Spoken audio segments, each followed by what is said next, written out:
नमस्कार दोस्तों, एक बार फिर से स्वागत है आप सभी का हमारे YouTube चैनल ओम भक्ति स्टोरी में। आज हम आपको बताने जा रहा हूँ कि भगवान श्री कृष्ण का नाम लड्डू गोपाल कैसे पड़ा। वैसे तो दोस्तों भगवान श्री कृष्ण के बहुत सारे नाम हैं, लेकिन लड्डू गोपाल नाम से जुड़ी कहानी आज मैं आपको सुनाता हूँ। बहुत समय पहले ब्रजभूमि में भगवान श्री कृष्ण के बहुत ही परम भक्त हुआ करते थे, जिनका नाम कुंभन दास जी था।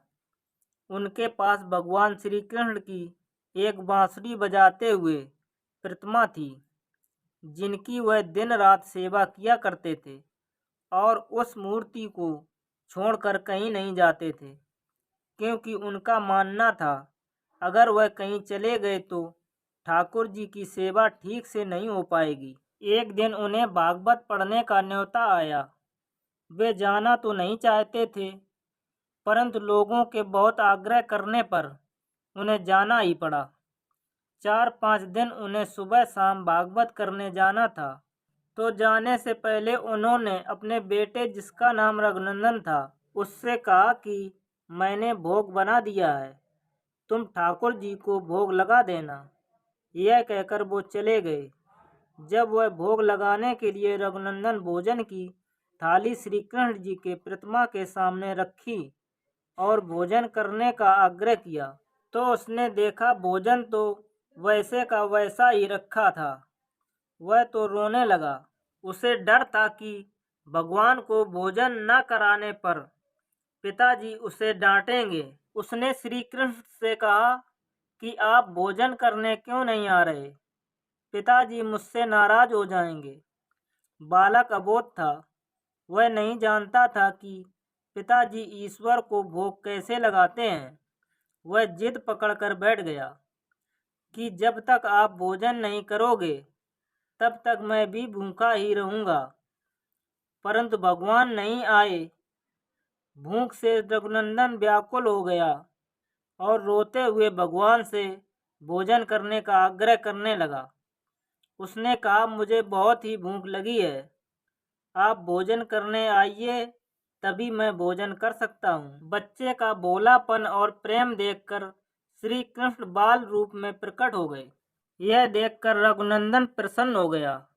शाम को कुंभन दास जी को घर लौटने पर जब कुंभन दास जी ने पूछा कि ठाकुर जी को भोग लगाया, तो रघुनंदन ने जवाब दिया, हाँ। उसके प्रसाद मांगने पर पुत्र ने बताया कि ठाकुर जी ने तो सारा भोजन खा लिया।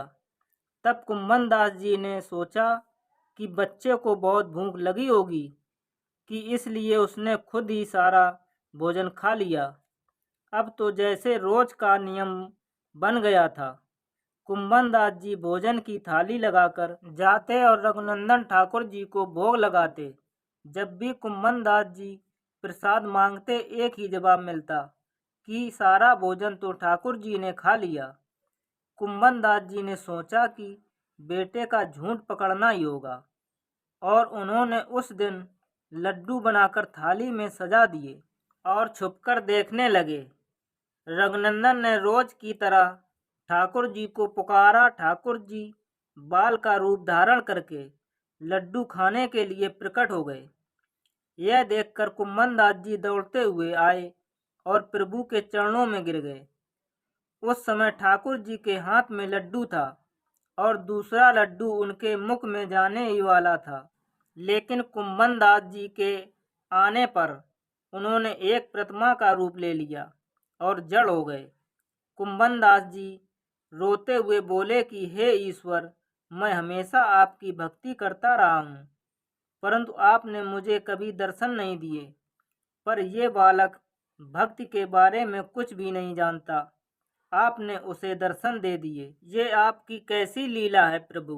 तब आकाशवाणी हुई कि बालक का मन सच्चा है, उसका मन निर्मल है, इसके मन में किसी के लिए कोई छल कपट नहीं है, इसलिए मुझे आना पड़ा। जो भी मुझे सच्चे मन से याद करता है, सदैव मैं उसके साथ रहता हूँ। लड्डू हाथ में लिए हुए जिस रूप में श्री कृष्ण ने प्रतिमा का रूप ले लिया था, उसी रूप को लड्डू गोपाल कहा जाने लगा। इसी रूप में उनकी पूजा होने लगी। तो दोस्तों, कैसा लगा हमारा वीडियो हमें कमेंट करके ज़रूर बताएं और साथ ही हमारा चैनल सब्सक्राइब करना ना भूलें। धन्यवाद।